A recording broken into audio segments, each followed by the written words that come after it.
During this workshop, we learned about how light can transform a space. We have taken a building, put some light on it, realized what that light does to the space. Light can really transform the way that we view architecture of a building, like in the Arizona State Museum with the light shining on the arches. You could actually see the architectural details. So it's kind of nice to see details that really have been lost.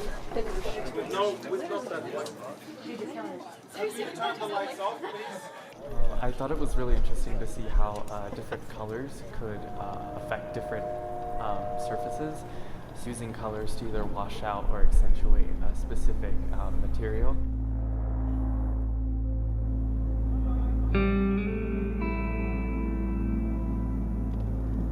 Where we went around campus and highlighted these architectural spaces and really looked at reflecting light off of surfaces. And something that these professionals who took the time to kind of teach us was how light is only experienced through reflected materials. So to see light travel through perforated metal or through leaves and to look at the texture that the light would create in that space was very interesting and dynamic.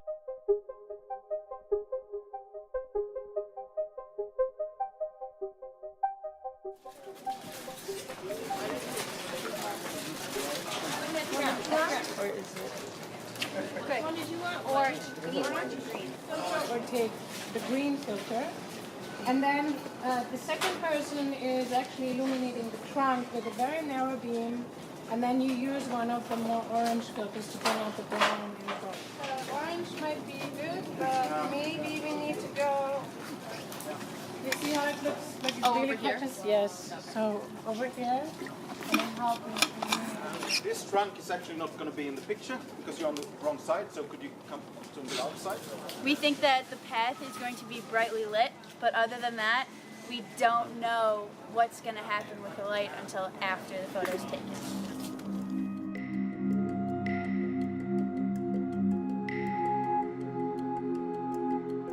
I was in charge of holding up flashlights or covering the panels, the lights on the walls.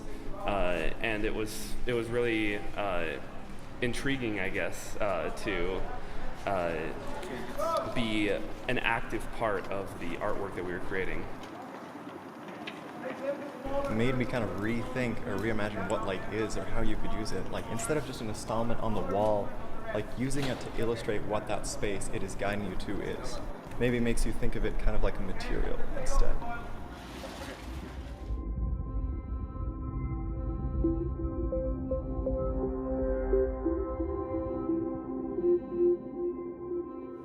You need to see the light to actually believe it. For me, light is life, and what we have tried to do here is to emphasize parts of architecture, create sceneries that are not there, forgotten spaces that you're not actually using during darkness at all. They didn't really know what they were expecting in the beginning, and in the end they were very excited. I feel that having that guidance is fantastic, and now what would be even more fun if you had another evening and then the students would have the opportunity to actually go out on their own. And there's a door that got opened tonight, hopefully, and we'll see what it will bring in the future for each of the students.